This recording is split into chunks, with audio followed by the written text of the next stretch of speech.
హైదరాబాద్ కూకట్పల్లిలో దారుణం జరిగింది. పారిశ్రామికవాడ ఐడిఎల్లో ప్రేమోన్మాది రాజు ప్రేమించట్లేదని యువతిపై కత్తితో దాడి చేశాడు. ఈ దాడిలో యువతికి తీవ్ర గాయాలయ్యాయి. ప్రస్తుతం బాధితురాలు ఆసుపత్రిలో చికిత్స పొందుతూ ఉంది. కొన్నాళ్లుగా తనను ప్రేమించాలని వెంటపడిన రాజు యువతికి వచ్చే పెళ్లి సంబంధాలన్నీ చెడగొట్టాడు. నిన్న ఆమె పుట్టినరోజు కావడంతో వివాదం తలెత్తింది. తన కూతురిపై దాడి చేయడంతో ఆగ్రహంతో రగిలిపోయిన బాధితురాలి తండ్రి ప్రేమోన్మాదిని అదే కత్తితో నరికి చంపాడు.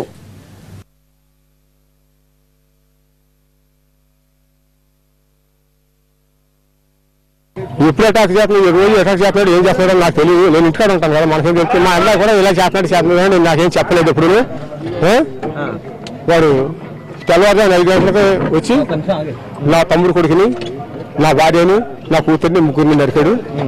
తలుపు గడేసాడు. ఆ గడ తీసుకుని వెళ్ళి వాడిని పట్టుకుని నేను నరికాడు. అది జరిగింది.